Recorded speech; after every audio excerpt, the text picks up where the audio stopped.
Hey, what's up everyone, Ollie here. So I have two new Sonos speakers here, the Era 100 and the Era 300. I wanted to go through them because I'm personally very interested in the Sonos ecosystem. I use them at the office and I use them at home. So let's go through the Era 100 first. We'll move this to the side because this is one big bulky boy.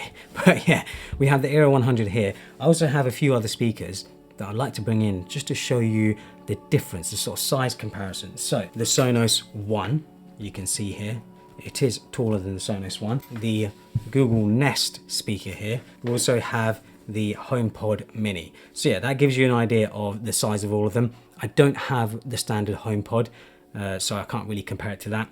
But hopefully this gives you a good idea of the size of the speakers. So the Era 100 is an all new speaker and it is actually designed to replace the Sonos One. Sonos have said that they're actually going to stop producing the Sonos One. So all the stock that's left either on the website or on other stores and stuff, that's basically it. They're not going to make any more. The Era 100 is essentially a more powerful Sonos One. Instead of a mono sound, you now get stereo due to two tweeters. When I was listening to them back to back, when I had them on this desk here, I can definitely tell that this is better, mainly because of those two tweeters. It just sounds like it has a wider soundstage. The Era 100 also has a bigger mid-woofer, which Sonos on the website are saying is 25% larger.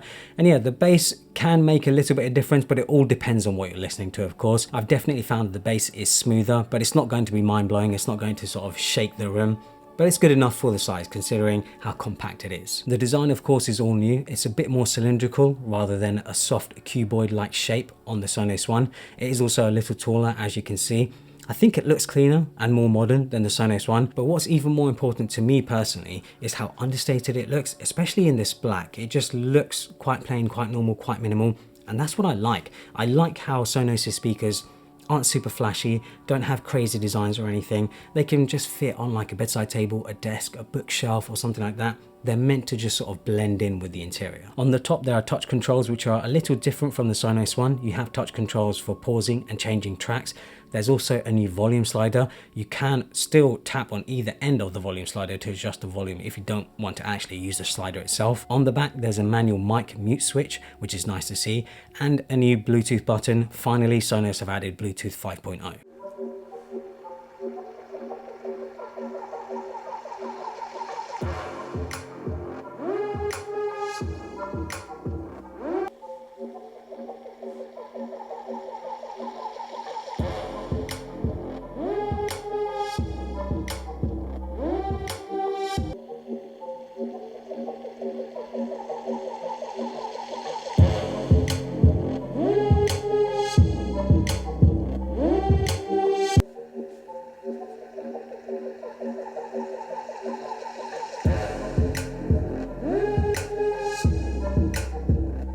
I'll actually be pairing two of these to be part of my surround setup at home. So I do have a Sonos sort of setup at home.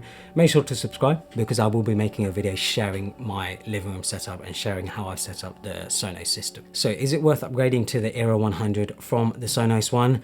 I don't think so, to be honest. I think people who have the Sonos One, me included, I have a bunch of them at home.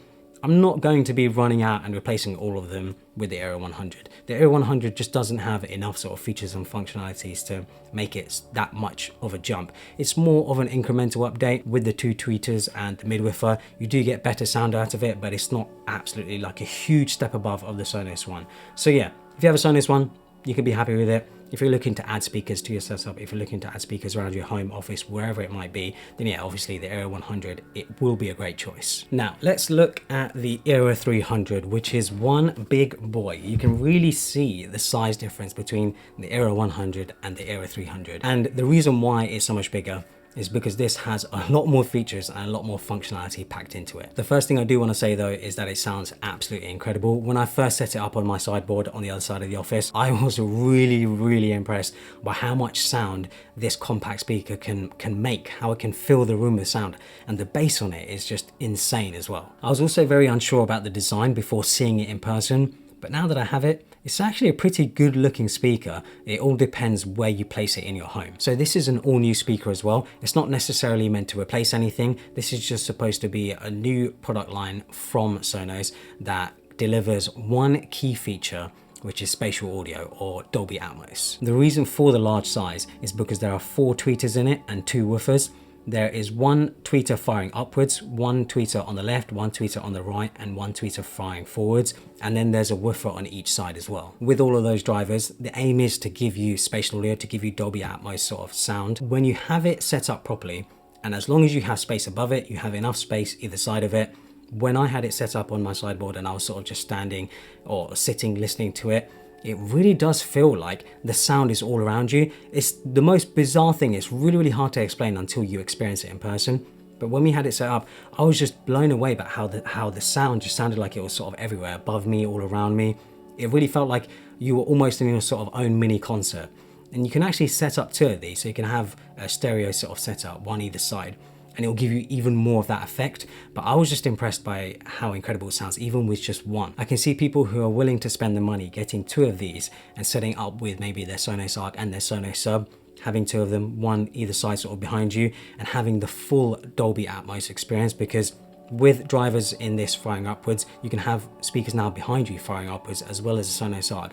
I can't imagine how great that sounds, because I'm sure it probably sounds incredible. However, this speaker is pricey. It's going for $449, which is quite a bit of money. Sonos are clearly targeting the premium end of the market here. Is it worth the money? Yes, really, because there's nothing else really like it. There's no other sort of speaker for this sort of price that has all of these drivers, that gives you this sound experience, the spatial audio, Dolby Atmos, everything in this sort of package with all the smart functionality. Of course, I think the smart functionality is very underrated for something like this. It'll be interesting to see though how the sort of landscape changes for Dolby Atmos. It seems to just keep getting bigger and bigger. People are understanding how important sort of Dolby Atmos is, and once they experience it, they realize, oh, I want it in my house. So yeah, it'll be great to see how this goes, because I anticipate at some point in the future that maybe they can bring sort of Dolby Atmos sort of features to maybe something like the Era 100, because I would much prefer having two of these, one either side behind me, with an upward firing driver, so that I can have Dolby Atmos without having the bulk of this. So yeah, it'd be interesting to see how this goes. Oh, I also forgot to mention the pricing on this. $249 this is going for. So it's £50, $50 more than the Sonos one, but with it being an updated design, with it having two tweeters and one big woofer, £50 more, I also think it's actually pretty worth it. So yeah, I hope you guys enjoyed this video. Make sure to subscribe. Like I said, I will have a Sonos surround system sort of setup video coming soon, showing my living room setup. I will also have another house tour coming soon. I know a lot of people have been asking for that. Hopefully you guys enjoyed it. Follow me on Instagram and Twitter, and subscribe for more.